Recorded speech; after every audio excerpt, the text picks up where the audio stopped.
कि मड़बा के बांस धके रोवेला यार होता ते शादी हमार बिछड़ता प्यार आले के जहरबा हमारे के जो होता सखी ना जाई ससुरबा यारबा रोवता सखी ना जाई ससुरबा यारबा रोवता।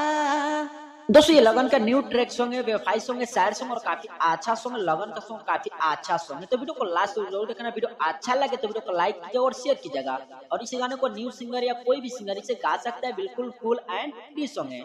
तो वीडियो को लास्ट तक जरूर देखना। वीडियो अच्छा लगे तो वीडियो को लाइक कीजिए और शेयर कीजिए। और किसी भाई को पर्सनली सॉन्ग भी चाहिए, स्क्रीन पर नंबर है, नंबर पर कॉल करके पर्सनल सॉन्ग भी आप ले सकते हैं। चलिए अपना सॉन्ग स्टार्ट करते हैं। दोस्तों ये मुखड़ा जिसे गाएंगे उस तरह से आपको रिकॉर्डिंग करना है, जहाँ से 2 बार वहां से आपको 2 बार गाना है। फिलहाल चलिए इसका डमी सुनाते हैं। कि मड़बा के बांस धके रोवेला यार होता ते शादी हमार बिछड़ता प्यार और यहाँ से 2 बार है। मड़बा के बांस धके रोवेला यार होता ते शादी हमार बिछड़ता प्यार अले के जहरबा हमारे के जो होता सखी ना जाई ससुरबा यारबा रोवता सखी ना जाई ससुरबा यारबा रोवता। दोस्तों ये मुखड़ा था, पसंद आया हुआ तो लाइक कीजिए और शेयर कीजिएगा। और चलिए फर्स्ट अंतरा का डम सुनाते हैं। दोस्तों फर्स्ट अंतरा इसे काफी अच्छा से रिकॉर्डिंग करना है, जहाँ से 2 बार वहां से आपको 2 बार गाना है। फिलहाल चलिए इसका डम सुनाते हैं।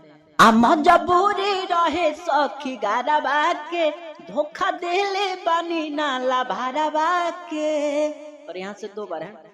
मजबूरी रहे सखी गारबा के धोखा देले बनी नाला भारबा के कि हमरे दिहल गम के बोझा ढोवता सखी ना जाई ससुरबा यारबा रोवता सखी ना जाई ससुरबा यारबा रोवता। दोस्तों ये फर्स्ट अंतरा तो उम्मीद करता हूँ आप सभी को अच्छा लगा होता, लाइक कीजिए और शेयर कीजिए। और चले लास्ट अंतरा का डम सुनाते हैं। दोस्तों ये लास्ट अंतरा इसमें आपको सिंगर का, राइटर का, जो भी अपने दोस्त का, किसी का भी नाम डाल करके कोई भी सिंगर इसे गा सकते हैं। फिलहाल चलिए इसका डम सुनाते हैं।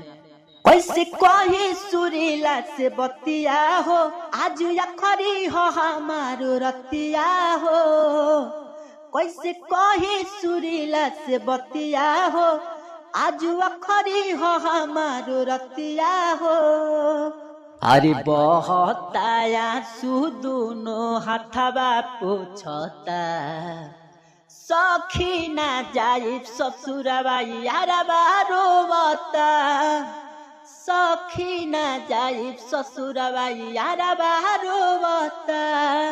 दोस्तों यही था आज का फुल फ्री सैड सॉन्ग है, न्यू ट्रैक और काफी अच्छा न्यू सिंगर के लिए है। बेहतरीन सॉन्ग और काफी अच्छा सॉन्ग भी है। तो वीडियो अच्छा लगा तो वीडियो को लाइक कीजिए और शेयर कीजिए। और किसी भाई को पर्सनली सॉन्ग भी चाहिए, स्क्रीन पर नंबर है, नंबर पर कॉल करके पर्सनल सॉन्ग भी आप ले सकते हैं। चलिए फिर मिलते हैं नेक्स्ट में, तब तक के लिए जय हिंद, वंदे मातरम।